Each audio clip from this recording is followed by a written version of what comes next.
প্রিয় দর্শক শ্রোতা বন্ধুরা, আপনাদের সকলকে স্বাগতম ও শুভেচ্ছা। আশা করি ভালো আছেন। জুলাইয়ের অভ্যুত্থানের পর অর্থাৎ ৩৬ জুলাই ৫ আগস্ট একটি অভ্যুত্থানে শেখ হাসিনার পতন এবং পালিয়ে যাওয়ার পর এই জুলাই বিপ্লবের বর্ষপূর্তিতে প্রবেশ করেছে। এর প্রেক্ষিতে নির্বাচন প্রসঙ্গে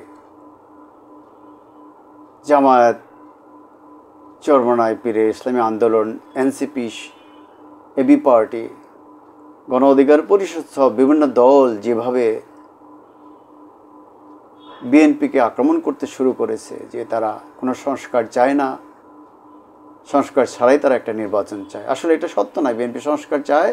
তারা বলছে যেসব বিষয়ে ঐক্যমত্য হবে সেসব বিষয়ে সংস্কার হবে, আর যেসব বিষয়ে ঐক্যমত্য হবে না এগুলো পরে নির্বাচিত সরকার এসে সংস্কার করবে প্রয়োজন অনুযায়ী।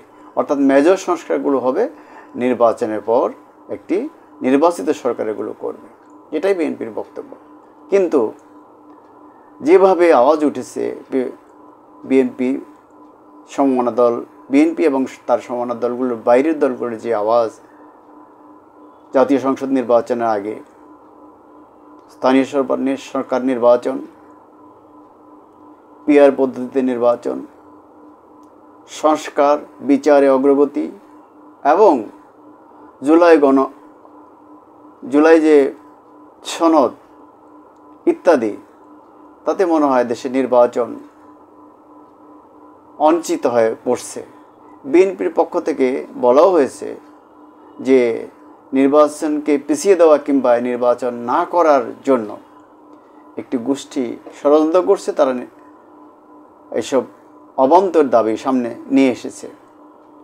কিন্তু আমরা দেখলাম যে বিএনপির স্থায়ী কমিটির সদস্য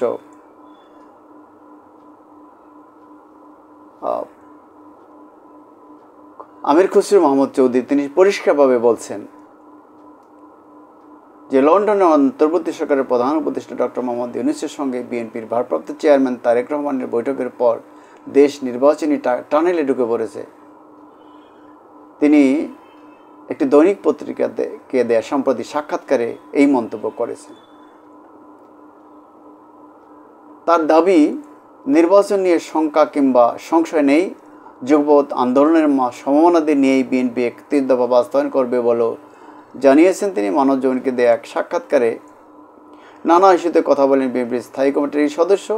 বলেন, আমাদের দেশের যে সংস্কৃতি, একটা সরকার চলে যাওয়ার পরে তাদেরকে একেবারে শত্রুভাবাপন্ন ভাবা হয়, আর যারা ক্ষমতা আসে তারা রাজা মহারাজা হয়ে যায়। এই কালচার তো চলতে পারে না। রাষ্ট্রটা হচ্ছে জনগণের স্বার্থে। এটা একটা চলমান প্রক্রিয়া। যে ভালো কাজগুলো হবে সেগুলো আমাদের চলমান রাখতে হবে। সামনের দিকে ভালো কাজ করতে গেলে যদি বর্তমান সরকারের কেউ ডক্টর মোহাম্মদ ইউনূস সাহেবের যদি সহযোগিতা লাগে, সেটা চাওয়াটা তো অস্বাভাবিক কিছু নয়। এই সংস্কৃত দেশে আনতে হবে। যার যেখানে যোগ্যতাকে যদি কাজে লাগানোর জন্য সরকার মনে করে, সেটা তো দেশের স্বার্থে করতে হবে। আমাদের সবার উপরে মনে রাখতে হবে, আমরা বাংলাদেশ ও জনগণের স্বার্থে রাজনীতি করছি। সেই স্বার্থ পূরণে যে কারো সার্ভিসে যদি প্রয়োজন হয় তাদেরকে আমরা ডাকলে অসুবিধাটা কোথায়? ওনারা চলে যাওয়া মানে এই নয় ওনাদের চিরতরে আমরা বিদায় করে দিলাম, বাকিরা চিরতরে দেশ শাসন করবে। এই মন মানসিকতা থেকে বেরিয়ে আসতে হবে। লন্ডনে অন্তর্বর্তী সরকারের প্রধান উপদেষ্টা ডক্টর মোহাম্মদ ইউনূসের সঙ্গে বিএনপির ভারপ্রাপ্ত চেয়ারম্যান তারেক রহমানের বৈঠকের পর দেশ নির্বাচনী টানেলে ঢুকে পড়েছে উল্লেখে তিনি বলেন, এই বৈঠকের পর সরকার ও বিএনপি যৌথ বিবৃতি নিয়ে প্রশ্ন তুলেছে জামাত।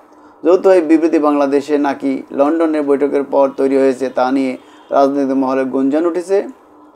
এই প্রসঙ্গে আমির খসরু মাহমুদ চৌধুরী বলেন, যৌথ বিবৃতি আলোচনার প্রেক্ষিতে দেওয়া হয়েছে। লন্ডনে এই বিবৃতি তৈরি হয়েছে, সুবিধা অসুবিধা নিয়ে আলোচনা হয়েছে। তিনি বলেন, দেশের জনগণের স্বার্থে যখন যেটা প্রয়োজন এবং যেটা আমাদেরকে করতে হবে সেটা আমাদেরকে করতে হবে। আন্দোলন করতে হলে আন্দোলন করতে হবে। আবার দেশের স্বার্থে যদি কোনো কিছু ত্যাগ করতে হয় এবং কিছু যদি মেনে নিতে হয়, সেটা জনগণ, গণতন্ত্র, দেশের স্বার্থে আমাদেরকে করতে হবে। লন্ডনের বৈঠকের বিষয়ে প্রধান উপদেষ্টার পক্ষ থেকে বিএনপি মহাসচিব মির্জা ফখরুল ইসলাম আলমগীরকে জানানো হয় বলে জানিয়েছেন আমির খসরু। তিনি বলেন, আমি ওই বৈঠকে প্রথমার্ধে ছিলাম, এরপরে 1-to-1 বৈঠক হয়েছে, ডক্টর মোহাম্মদ এমন তারেক জিয়ার মধ্যে কথা হয়েছে। এছাড়া পেছন থেকে কারা কাজ করেছেন সেটা আমাদের জানা নেই, তবে আমার জানা আছে যে প্রধান উপদেষ্টার পক্ষ থেকে বিএনপি মহাসচিবকে জানানো হয়েছে, তার ফলে এই মিটিংটা হয়েছে। আগামী বছরের ফেব্রুয়ারিতে জাতীয় নির্বাচন নিয়ে কয়েকটি রাজনৈতিক দল আপত্তি রয়েছে দলের। এ কারণে ফেব্রুয়ারিতে নির্বাচন নিয়ে কোনো সংকট দেখছেন না বিএনপির স্থায়ী কমিটির সদস্য। তিনি বলেন, যেখানে যৌথ বিবৃতি ফেব্রুয়ারি প্রথমার্ধে নির্বাচনের কথা বলা হয়েছে, সেখানে সংকটের কোনো কিছু তো আমরা দেখতে পাচ্ছি না। আমি তো মনে করি দেশে নির্বাচনী টানেল ঢুকে পড়েছে দেশ। ইতিমধ্যে সবার পক্ষ থেকে নির্বাচনী কার্যক্রম শুরু হয়ে গেছে। তিনি বলেন, প্রায় সব দলই ফেব্রুয়ারিতে নির্বাচনকে স্বাগত জানিয়েছে। হয়তো কয়েকটা দল হতে পারে যারা এর বিরোধিতা করছে। সংস্কার ও জুলাই সনদের ব্যাপারে কারো কোনো দ্বিমত নাই। সবাই বলেছে যে এটা ঐক্যমতে ভিত্তিতে হবে, সেটা সংস্কারে বলেন আর জুলাই সনদ বলেন, সেখানে তো কারো কোনো সমস্যা নাই।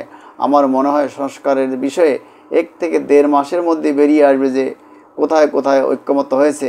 ঐক্যমতের বাইরে তো আর কিছু করা সম্ভব না। নির্বাচনে প্রার্থী বাছাই ও দলের নির্বাচনী ইশতেহার বিষয়ে বিএনপির এই স্থায়ী কমিটির সদস্য বলেন, প্রার্থী বাছাই নির্বাচনী ইশতেহারের কাজ চলছে। নির্বাচনের প্রক্রিয়া শুরু হলে সেটা আরও সামনে চলে আসবে। এখন কাজ চলছে। বিএনপি 31 দফা সংস্কার সম্ভাবনাদের নিয়েই বাস্তবায়ন করতে চায় উল্লেখ করে খসরু বলেন, বিএনপির ভারপ্রাপ্ত চেয়ারম্যান তারেক রহমান সাহেব বলেছেন যে আমরা যাদেরকে নিয়ে স্বৈরাচার ও ফ্যাসিস্টের বিরুদ্ধে এতদিন যুগপৎ আন্দোলন করেছি, আমরা সবাই মিলে আগামী নির্বাচন এবং পরবর্তীতে জাতীয় সরকার গঠনের কথা তারেক রহমান সাহেব পরিষ্কারভাবে বলেছেন। যাদেরকে নিয়ে আমরা 31 দফা সংস্কার প্রস্তাব জাতির সামনে দিয়েছি, আমরা তাদেরকে সঙ্গে নিয়ে 31 দফার বাস্তবায়ন করতে চাই। এক প্রশ্নের জবাবে বিএনপির ভারপ্রাপ্ত চেয়ারম্যান তারেক রহমানের দেশে ফেরার প্রস্তুতি চলছে বলেও জানিয়েছেন আমির খসরু। তিনি বলেন, আসার জন্য প্রস্তুতি নিচ্ছেন, দুদিকের প্রস্তুতি চলছে। ওনার পক্ষ থেকেও প্রস্তুতি চলছে এবং দেশে উনি আসারও প্রস্তুতি চলছে। তবে দিনক্ষণ তো উনি নির্ধারণ করবেন সেটা বলা যাচ্ছে না। আমার মনে হয় খুব বেশি দেরি হবে। জাতি এবং বিএনপির নেতাকর্মী এবং সমর্থক সহ সারা দেশ ওনার অপেক্ষায় আছে।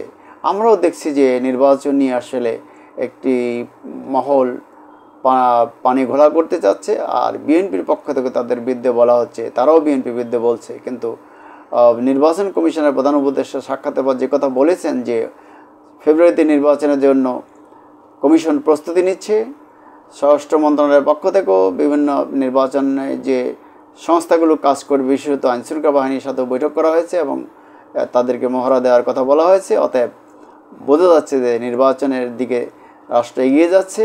কিন্তু কতিপয় দল আমরা দেখতে পাচ্ছি জামাত ইসলামের নেতৃত্বে তারা নির্বাচনের সংস্কার এবং জাতীয় সংসদ স্থানীয় সরকার নির্বাচন আগে ইত্যাদি নানা প্রসঙ্গ টেনে একটা পরিস্থিতি তৈরি করতে চাচ্ছে। তবে এই নির্বাচন যত ঘনিয়ে আসবে এসব বাধা বিপত্তি বা আপত্তি কমে আসবে এবং জামাত আমরা জানি যতটুকু যে তারা 300 আসনের প্রার্থী নিয়ে কাজ করছে এবং এনসিপি কাজ করছে, ইসলামী আন্দোলন কাজ করছে, বিএনপি তো কাজ করছে। ফলে যথাসময়ে নির্বাচন হবে বলেই প্রতীয়মান হচ্ছে এবং দেশবাসী তাই আশা করে দেশটা একটা নির্বাচিত সরকার হাতে যাবে এবং সুষ্ঠু ধারায় দেশ ফিরে আসবে। সেই আওয়ামী ফ্যাসিবাদী স্বৈরাচারী ধারা থেকে দেশ যে গণতন্ত্রের পথে প্রবেশ করতে শুরু করেছে সেই দ্বারা অব্যাহত থাকবে বলে আমরা আশা করি। আমি ডিবেট উইথ রানা চ্যানেলের পক্ষ থেকে আপনাদের সকলকে স্বাগত জানাচ্ছি। আল্লাহ হাফেজ। বাংলাদেশ দীর্ঘজীবী হোক, দেশে শান্তি প্রতিষ্ঠিত হোক। ধন্যবাদ।